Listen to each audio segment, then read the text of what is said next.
Assalamualaikum dan salam sejahtera. Terima kasih kerana memilih channel ini. Sila pertimbangkan untuk tekan butang subscribe, like, komen dan share. Serta aktifkan lonceng notifikasi anda agar tidak ketinggalan dengan video-video terbaru dari channel ini. Alright, ni ada cerita pasal Wahab. Lama sebelum ni lah saya kata cerita pasal Wahab Agus ni tak lama, kejap je. Lepas tu nanti orang lupa lah. Right. Untuk makluman, menurut polis, Wahab belum lagi memberi sebarang keterangan kepada polis mengenai yalah selepas press conference kan dia kata dia buat keterangan dan sebagainya, tapi dia masih lagi tak buat keterangan. Menurut maklumat yang saya dapat pada waktu itu, the next day atau the day after, memang dia nak pergi buat keterangan. Tetapi dia terlalu takut sehingga dia adalah something happen to him.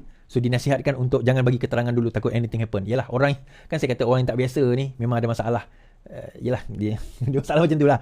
So polis menyatakan bahawa keterangan itu belum diberikan. So peguam beliau telah mengeluarkan kenyataan berikut. Peguam, Wahab alami kemurungan, belum dapat beri keterangan. Pegawai Jabatan Komunikasi Abdul Wahab Abdul Kadir Jalani mengalami kemurungan dan memerlukan masa untuk memberi keterangan kepada polis, kata peguamnya Faizal Abdul Rahman. Faizal berkata demikian susulan kenyataan Ketua Polis Negara bahawa pihak polis tidak dapat menghubungi Wahab bagi mengambil keterangannya. Buat masa ini, Wahab mengalami kemurungan dan Bukit Aman setuju untuk beri dia masa, katanya.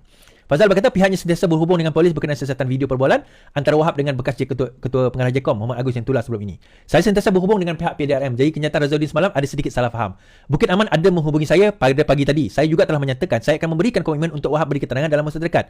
Semalam Razauddin antara lain berkata telefon Wahab dimatikan menunjukkan pihak polis tidak dapat menghubunginya.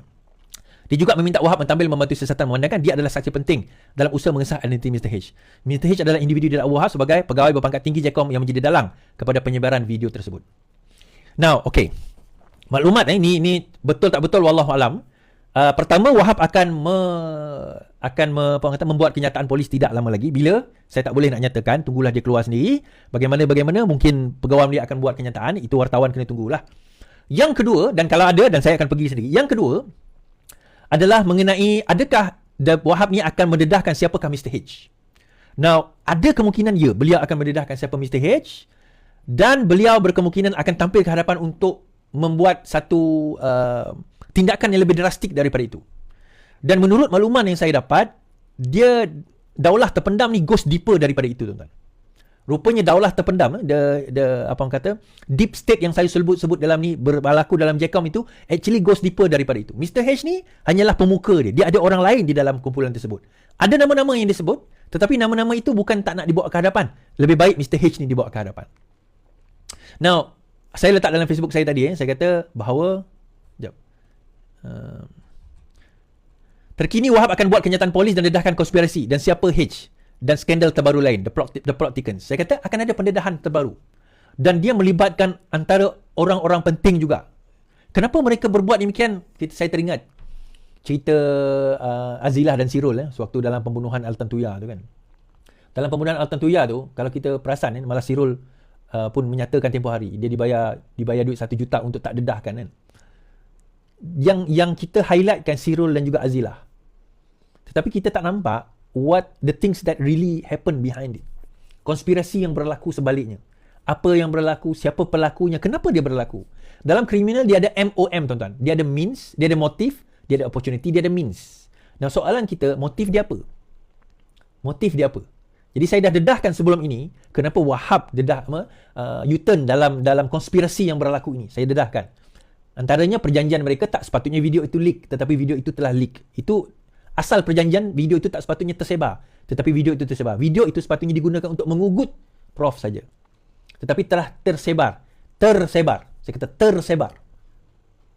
Tersebar untuk tujuan apa? Sebenarnya, kalau perasaan penyebaran itu berlaku sewaktu PM berada di luar negara.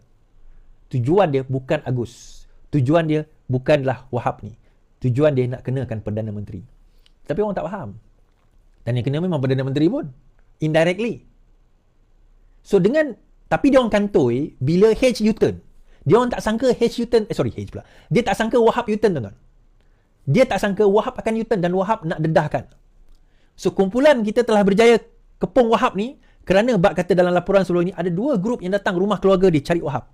Seorang claim dia orang polis, satu grup lagi tak kenal siapa. So dia rasa bahawa keselamatan dia terancam. Nah, kalau keselamatan dia terancam, menunjukkan orang yang terlibat dalam perkara ni is actually deeper daripada apa yang kita tahu. It's not just sekadar Mr. H tu saja. Mungkin Mr. H tu hanyalah bidak-bidak di papan catur. Dia hanya pemain-pemain. Dia hanya the pawn, kita kata. Tapi dia bukan orang yang sebenar yang menjadi dalang di dalam isu ini. Jadi kalau kita faham benda ini tuan-tuan, dan kita tahu pendedahan ini sebenarnya akan membuka banyak lagi apa? Daulah-daulah terpendam yang berada di dalam institusi kerajaan. Banyak lagi daulah-daulah terpendam yang ada di dalam institusi kerajaan yang sebenarnya mereka berada dekat situ demi untuk meruntuh dan merosakkan kerajaan Madani ini.